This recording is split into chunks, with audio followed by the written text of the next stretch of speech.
చాలా దుర్మార్గంగా చంద్రబాబు నాయుడు దుష్ప్రచారం చేస్తూ ఉన్నారు. ఇవాళ టీటీడీలో తప్పులు చేసిన వెంకటేశ్వర స్వామిని రాజకీయాల్లోకి లాక్కొచ్చిన ఆ చరిత్ర కూడా చంద్రబాబు నాయుడికే మిగిలింది. నాకు తెలిసి ఈ దేశంలోనే కాదు ప్రపంచంలో కోట్లాది భక్తులు వెంకటేశ్వర స్వామి పేరు చెబితేనే తన్మయత్వంతో ఉండిపోతారు.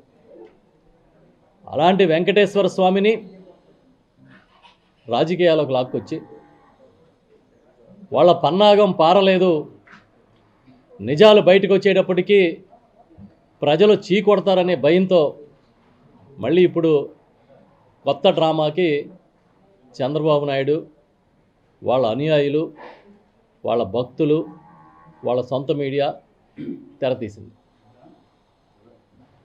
ఎప్పుడైతే పవిత్ర స్వామివారి ప్రసాదంలో లడ్డూలో జంతు కొవ్వులు కలవలేదు, పంది కొవ్వు, ఆవు కొవ్వు ఇలాంటివి ఏవి కలవలేదు, చేప నూనెలు ఏమీ కలవలేదు అనేది రిపోర్ట్స్ వచ్చాయో తక్షణమే వాళ్ళు పరువు పోగొట్టుకున్నాం, ఇబ్బంది పడుతున్నామని తెలిసి ప్లేట్ మార్చేశారు. ఒక పక్క సిట్, సిబిఐ వేసిన సిట్ క్లియర్గా నివేదిక ఇచ్చిన ఇంకా అబద్ధాలని ప్రచారం చేస్తున్నారు. వాటిలో కొవ్వులు కలిసినాయనే మాట్లాడుతున్నారు. ఇది డైవర్ట్ చేయడం కోసం ప్రశ్నించిన వైఎస్ఆర్ పార్టీ నాయకుల మీద దాడులు చేస్తున్నారు.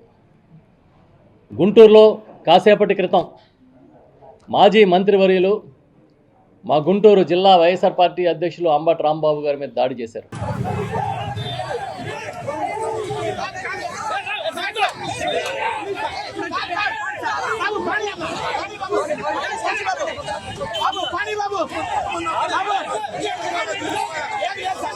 చాలా దుర్మార్గంగా ఆయన పైన దాడికి ప్రయత్నం చేశారు.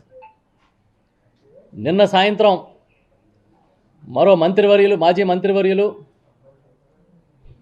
మహిళా మంత్రి శ్రీమతి విడుదల రజనీ గారు ఆలయంలో పూజలకు వెళితే అక్కడ ఆమె మీద దాడికి ప్రయత్నం చేస్తే వైఎస్ఆర్ పార్టీ కార్యకర్తలు తిప్పికొట్టారు. అదేవిధంగా నిన్న మాజీ శాసనసభ్యులు, మా సీనియర్ నాయకులు, టీటీడీ మాజీ చైర్మన్ కరుణాకర్ రెడ్డి గారు ఒక హోమం చేస్తూ ఉంటే రాక్షసుల్లాగా తెలుగుదేశం పార్టీ అనుచరులు ఆ హోమాన్ని భగ్నం చేయడానికి వెళ్ళారు. అంటే ఇవన్నీ డైవర్షన్. ఇవన్నీ డైవర్ట్ చేసి అబద్ధాలని ప్రచారం చేయడానికి ఒక మిషన్ని నడిపిస్తూ ఉన్నారు. నిన్న చంద్రబాబు నాయుడు గారి తనయుడు, విద్యాశాఖ మంత్రి లోకేష్ గారు కూడా కాకినాడ వచ్చారు. కాకినాడ వచ్చి ఆయన ఒక కార్యకర్తల మీటింగ్ కూడా పెట్టినట్టు చూశారు. ఆ వీడియోలు చూస్తే ఆయన కార్యకర్తలకి ఏదో భరోసా ఇచ్చినట్టుగా లేదు. అది జగన్మోహన్ రెడ్డి గారి మీద విషాన్ని వాళ్ళ మెదడులో నింపడానికి ప్రయత్నం చేస్తున్నారు. ఏ వేదికైనా అవ్వచ్చు, దావోస్ వెళ్ళినా జగన్నామ స్మరణే, కాకినాడ వచ్చినా జగన్నామ స్మరణే, నిద్దట్లోని జగన్ గారి పేరు కలవరిస్తున్నారు. ఒక్క మనిషి, ఒక్క నాయకుడు ఇంతమందిని కలవరపాటు గురి చేసి నిద్ర పట్టనివ్వకుండా చేస్తున్నాడంటే జగన్ ఒక శక్తి. చంద్రబాబు వాళ్ళ మద్దతుదారులకి నిద్రపోనివ్వట్లేదు వాళ్ళ అధికారంలో ఉన్నా కూడా. అంటే జగన్ అంటే ఎంత భయం ఉందో చూడండి. అందుకే మేము కూటమి కలిసి ఉంటాం, కూటమి కలిసి ఉంటాం, మమ్మల్ని ఎవడో విడగొట్టడు, మమ్మల్ని ఎవడో విడగొట్టలేడు. మిమ్మల్ని ఎందుకు మేము విడగొడతాం? అసలు మాకేం అవసరం? లోకేష్ గారు నేను ఎక్కడో చెప్పినట్టుగా పత్రికలు వచ్చినాయి, మా కూటమిని ఎవడో విడగొట్టలేడు, మీరు కలిసే ఉండండి, మిమ్మల్ని విడగొట్టడానికి మేమేం అవసరం లేదు. మీరు ఎంతమంది కలిసి వచ్చినా, ఒక సినిమాలో డైలాగ్ ఉంటుంది, రామ్ చరణ్ గారు చెప్తారు, షేర్ ఖాన్ ఒక్కడో కాదు 100 మందిని పంపించు అని కదా. జగన్మోహన్ రెడ్డి గారు తన స్వశక్తి మీద ప్రజల్ని నమ్ముకొని పార్టీ పెట్టినవాడు. ఆ పార్టీలో ఇవాళ సామాన్యులు, పేదలు, బడుగు బలహీన వర్గాలు జెండాని ప్రేమగా గుండెల్లో పెట్టుకుని మోస్తున్న వాళ్ళు ఉన్నారు. మీరేం చేస్తున్నారు? జగన్మోహన్ రెడ్డి గారి మీద ఒక విషయాన్ని ప్రచారం చేస్తే ఏదో పాత పూర్వం ఒక సామెత ఒక కథ ఉంటుంది, బ్రాహ్మడు నల్ల మేక కథలాగా.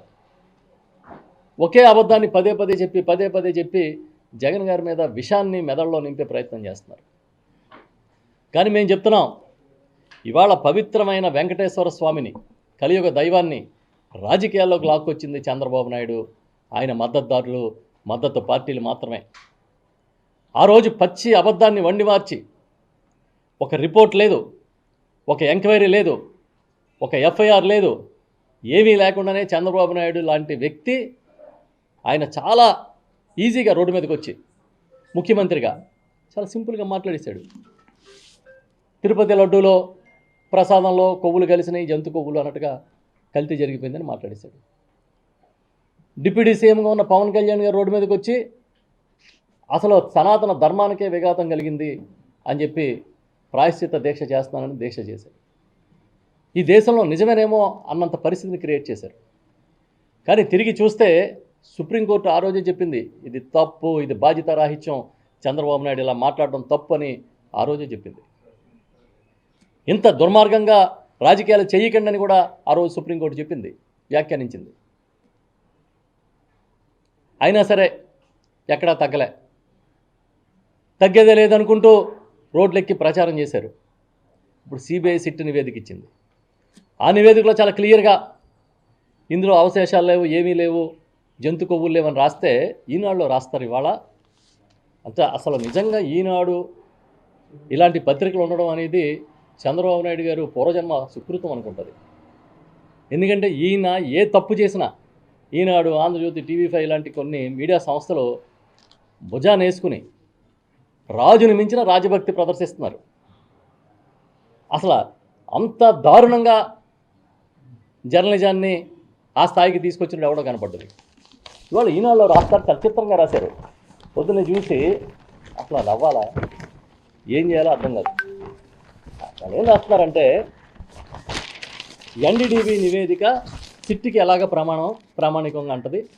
ఇది ఎందుకు ఎన్డీడీబీకి సిట్టు అక్కడ పంపించాలి, వాడు అందులో కొవ్వులు లేవంటే జంతు కొవ్వులు అంటే లేకుండా పోతాయా అని రాస్తూ ఒక వితండవాదాన్ని రాశారు. దాంట్లో ఏంటంట,